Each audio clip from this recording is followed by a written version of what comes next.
Alors SOS Homophobie est une association qui a bientôt 20 ans, qui comporte près de 1000 membres, dont 250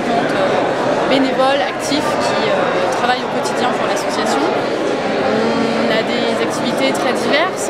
qui consistent à soutenir les victimes d'abord à travers notre activité historique et celle de la ligne d'écoute. On recueille aussi des témoignages via notre site internet,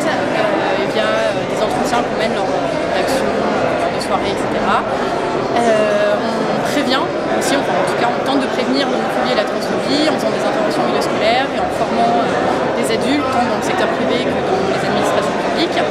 Et enfin on milite, c'est-à-dire qu'on porte les questions LGBT auprès des institutions publiques pour essayer de faire avancer l'égalité des droits et diminuer les discriminations. Alors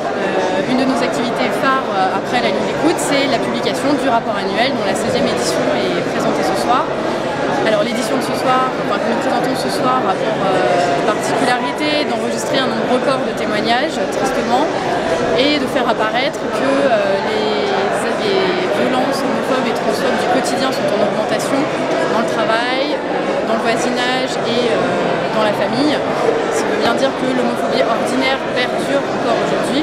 et montre aussi qu'il y a une augmentation, malheureusement, du nombre d'agressions physiques. Et donc ce soir, en plus de la présentation du rapport annuel 2012, nous allons remettre le prix Pierre Guénin contre l'homophobie, qui est un prix qui a été créé il y a 4 ans par Pierre Guénin, pour récompenser des personnes qui se sont démarquées en agissant contre l'homophobie, contre la transphobie. Et cette année, nous le remettons donc au Paris Fouquet et à Virginie Despentes, écrivaine et réalisatrice, qui a largement œuvré pour la visibilité des lesbiennes et surtout pour la visibilité de l'autonomie de la femme par rapport à l'homme. Voilà, et donc SOS Homophobie, depuis le départ de cette aventure, fait partie du jury qui attribue ce prix chaque année, et SOS